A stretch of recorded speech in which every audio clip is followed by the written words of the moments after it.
नमो बुद्धाय, जय भीम, जय भारत, जय क्रांति ज्योति। मित्रों, आज 28 नवंबर राष्ट्रपिता ज्योतिबा फुले जी की पुण्यतिथि है।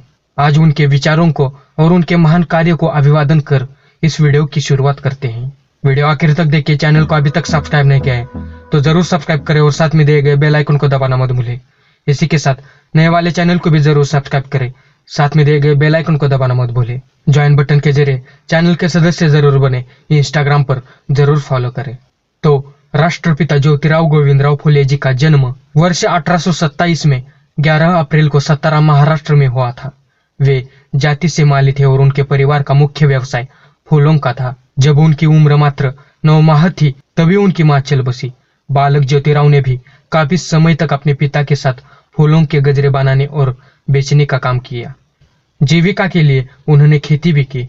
उनके पिता उन्हें स्कूल नहीं भेजते थे। समाज के कुछ लोगों की वजह से उनके पिता ने उनका शिक्षण बंद कर दिया था, लेकिन फुले जी की पढ़ाई में रुचि और तेज दिमाग को देखते हुए बाद में उनकी दाखिला स्कॉटिश मिशन हाई स्कूल में करा दिया गया। 12 वर्ष की उम्र में ही उनका विवाह हो गया था। उनकी पत्नी का नाम सावित्रीबाई फुले। भारतीय सामाजिक क्रांति के जनक कहे जाने वाले महात्मा ज्योतिबा फुले एक महान विचारक, कार्यकर्ता, समाज सुधारक, लेखक, दार्शनिक, संपादक और क्रांतिकारी थे। ताउम्र उन्होंने नीची जाति, महिलाओं और दलितों के उद्धार के लिए कार्य किया। उनकी धर्मपत्नी सावित्रीबाई फुले ने भी इस काम में उनका पूरा साथ दिया था। राष्ट्रपिता फुले जी का बचपन अनेक कठिनाइयों में बीता, लेकिन ज्योतिबा फुले से महात्मा ज्योतिबा फुले बनने की उनकी यात्रा काफी रोचक है।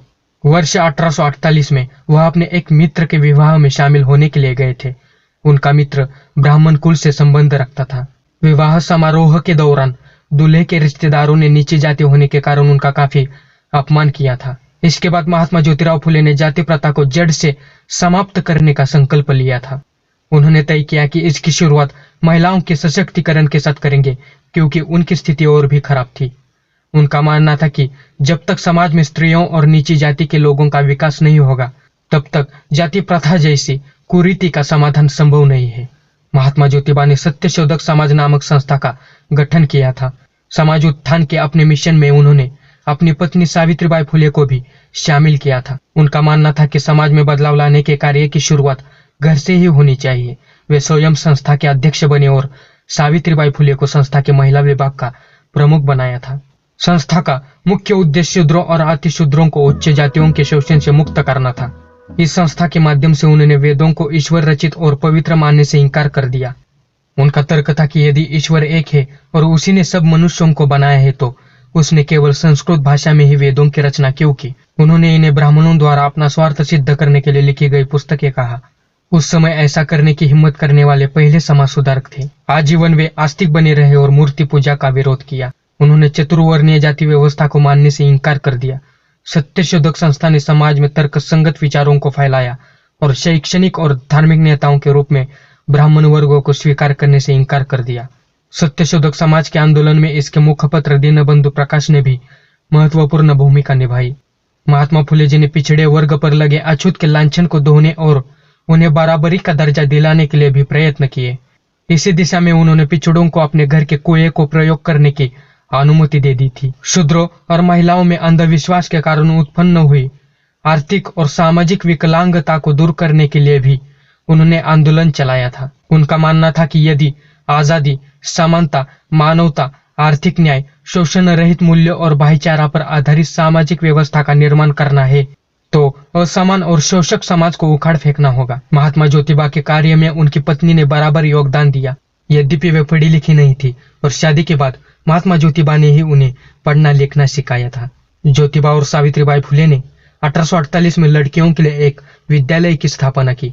देश में लड़कियों के लिए खुलने वाला यह पहला विद्यालय था। सावित्रीबाई फुले स्वयं एक स्कूल की लड़कियों को पढ़ाती थी। इस दौरान उन्हें समाज के अन्य लोगों के कड़े विरोध का सामना करना पड़ा था। इसके बाद महात्मा ज्योतिबा ने लड़कियों के लिए 2 और स्कूल खोले और एक स्कूल निम्न जाति के बच्चों के लिए खोला था। इसके बाद ही विधवाओं की शोचनीय दशा को देखते हुए उन्होंने विधवा पुनर्विवाह की भी शुरुआत की थी। 1854 में महात्मा ज्योतिबा ने विधवाओं के लिए एक आश्रम भी बनवाया था। उन्होंने कन्या भ्रूण हत्या को रोकने के लिए नवजात शिशुओं के लिए एक आश्रम खोला था। महात्मा फुले जी ने तृतीय रत्न, ब्राह्मणांचे कसब, इशारा, पोवाडा छत्रपती शिवाजी भोसले यांचा, अस्पृश्यांची कैफियत आदि पुस्तकें भी लिखी। ज्योतिबा फुले ने अपने कार्य से अनेक लोगों को प्रभावित किया था। डॉक्टर बाबा साहब आम्बेडकर भी उनसे काफी प्रभावित हुए और महात्मा फुले की ही राय पर चलते हुए उन्होंने दलितों के उत्थान के लिए अनेक कार्य किए। उन्होंने गुलामगिरी नाम की भी एक पुस्तक लिखी। भारतीय सामाजिक क्रांति के जनक महात्मा फुले जी की पुण्यतिथि पर उनका अभिवादन करते हुए यह वीडियो समाप्त करते हैं। मित्रों, अगर आपको यह वीडियो पसंद आया हो तो इस वीडियो को लाइक कीजिए, ज्यादा से ज्यादा शेयर कीजिए। चैनल को अभी तक सब्सक्राइब नहीं किया है तो जरूर सब्सक्राइब करें और साथ में दिए गए बेल आइकन को दबाना मत भूलिए। इसी के साथ नए वाले चैनल को भी जरूर सब्सक्राइब करें। ज्वाइन बटन के जरिए चैनल के सदस्य जरूर बने। इंस्टाग्राम पर जरूर फॉलो करें। चलो मिलते हैं अगले वीडियो में। नमो बुद्धाय। जय भीम, जय भारत।